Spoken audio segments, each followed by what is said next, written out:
Saya dites dulu waktu itu untuk duduk berzikir dari jam 6 maghrib sampai kepada jam 6 pagi. Nah, saya dites dulu, kalau toh saya keluar darah dari mulut, berarti kata guru kamu nggak boleh nanti untuk melakukan bertapa. Begitu kata guru. Saya pun memutuskan untuk berhenti dari sekolah, dan saya mengikuti anjuran guru. Artinya samina wa ta'na, saya harus mengikuti seluruh pelajaran guru, karena bagaimanapun juga guru ke saya sudah menginstruksikan bahwa nanti kamu yang harus menggantikan saya, kata guru gitu.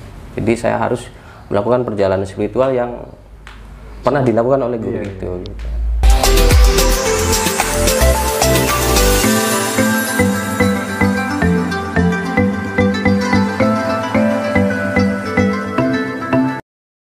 Oke. Alhamdulillah, hari ini saya merasa terhormat sekali bisa bertemu langsung dengan Kang Agus. Ya. Saya manggilnya Kang aja kan, nggak Pak Yai ya. Boleh. Sesuai kearifan lokal yang ada di Cirebon maksudnya. Iya. Kang Agus ini, teman-teman semuanya saya sampaikan, beliau adalah mursyid di Satariyah Cirebon. Iya. Bahkan Gus Rofik pun menjadi salah satu murid daripada beliau. Nah, yang menarik begini Kang Agus, saya ingin tahu panjenengan masih muda, tapi kemudian menjadi tokoh, menjadi mursyid, itu pengalamannya dulu, perjalanan spiritualnya dulu, seperti apa Kang? Apakah pernah barangkali mungkin disuruh laku-laku yang ekstrim sama gurunya dulu? Mohon untuk bercerita Kang. Ya, terima kasih. Latar belakang saya memang dulu kakek saya juga seorang mursyid ya, seorang mursyid. Nah, teman kakek saya juga mursyid. Kalau kakek saya itu mursyid Qadiriyah Naqsabandiyah. Nah, sementara teman kakeknya itu, kakek saya itu adalah mursyid Satariyah.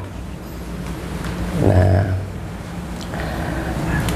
kakek saya meninggal lebih duluan. Nah, kemudian oleh temannya kakek, saya diangkat. Saya diangkat untuk jadi muridnya. Pas kebetulan itu saya masih sekolah ya, masih SMP kelas 2. Nah, kemudian saya dibiat oleh beliau. Nah, mulailah saya cenderung ke arah rohani, artinya dari hari ke hari. Kemudian saya itu oleh guru itu mulai diperkenalkan tentang inti-inti dari perjalanan spiritual dari Satariyah itu sendiri. Nah, beliau menceritakan bahwa dulunya itu beliau itu melakukan perjalanan spiritual yang lama, butuh waktu yang lama. Beliau sekitar 7 tahun menjadi musafir, artinya keliling dari Cirebon, mutar ke jalur selatan sampai ke jalur utara, kemudian pulang kembali. Atas dasar itulah kemudian beliau memerintahkan kembali kepada saya untuk melakukan perjalanan spiritual itu. Kalau instruksi beliau ke saya itu minimal 3 tahun. Minimal 3 tahun. Nah, agar saya ini benar-benar terlatih dengan waktu 3 tahun itu. Itu perintah guru saya, minimal 3 tahun. Saya diberitahukan tentang bagaimana perjalanan spiritual itu waktu itu. Rute-rute mana saja yang harus saya ikuti, yang saya harus diami dalam perjalanan spiritual itu. Nah, sebelum saya berangkat, saya dites dulu sama guru saya, dites. Karena menurut guru saya nanti dalam perjalanan itu nanti akan ada waktu yang memang khusus untuk melakukan metode spiritual yang memang diajarkan dalam Tarekat Satarya pada guru saya. Saya dites dulu waktu itu untuk duduk berzikir dari jam 6 maghrib sampai kepada jam 6 pagi. Nah, saya dites dulu, kalau toh saya keluar darah dari mulut, berarti kata guru kamu nggak boleh nanti untuk melakukan bertapa. Begitu kata guru. Kalau kamu nggak keluar darah,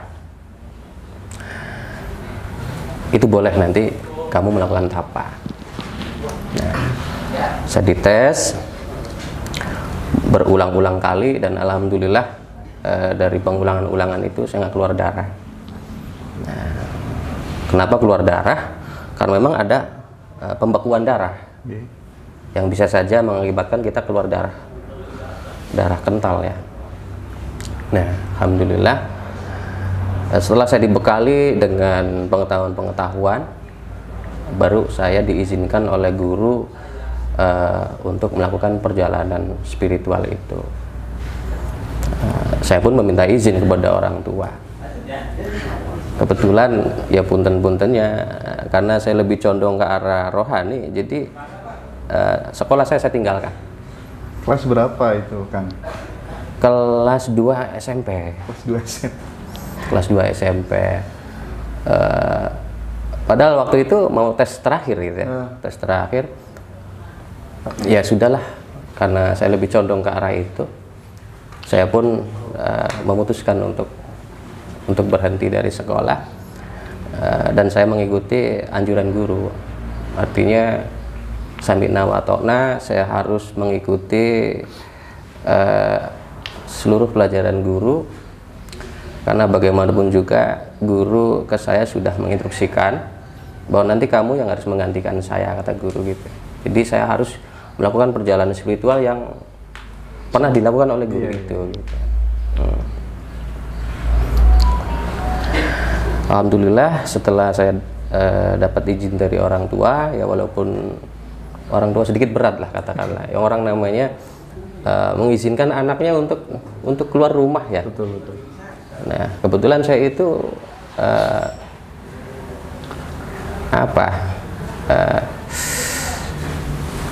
menurut orang tua belum saatnya lah katakanlah untuk apa?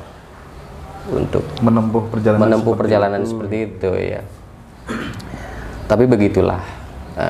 Itu berarti di usia berapa, Kang Agus? Iya, itu di 14 tahunan saya. 14 tahun menjadi musafir sampai berapa bulan? Saya menjadi musafir waktu itu menurut guru minimal 3 tahun ya. Minimal 3 tahun. 3 tahun. Nah, tapi saya kebablasan. Sampai 4 tahun. Oh, terus selama menjadi musafir itu, mohon maaf, yang paling banyak dikunjungi itu tempat-tempat leluhur atau makam-makam wali atau bagaimana instruksinya? Ya begitulah instruksi guru. Saya ke Cirebon dulu. Iya. Di Cirebon ada Gunung Jati tuh. Di Gunung Jati dulu. Waktu itu sekitar 40 harian lah saya itu. Habis dari itu saya ke Talun. Sekitar 3 bulanan.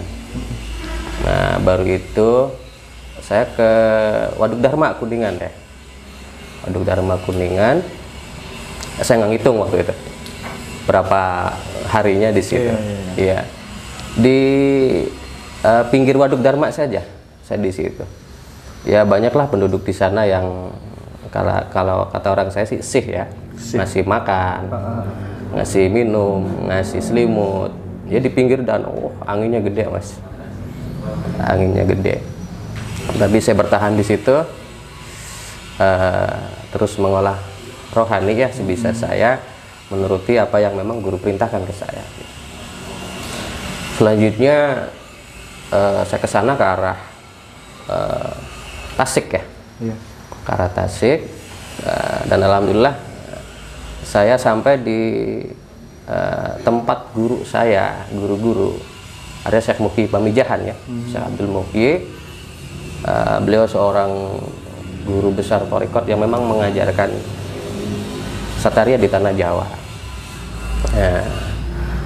Saya ke tempat makbarah beliau dulu.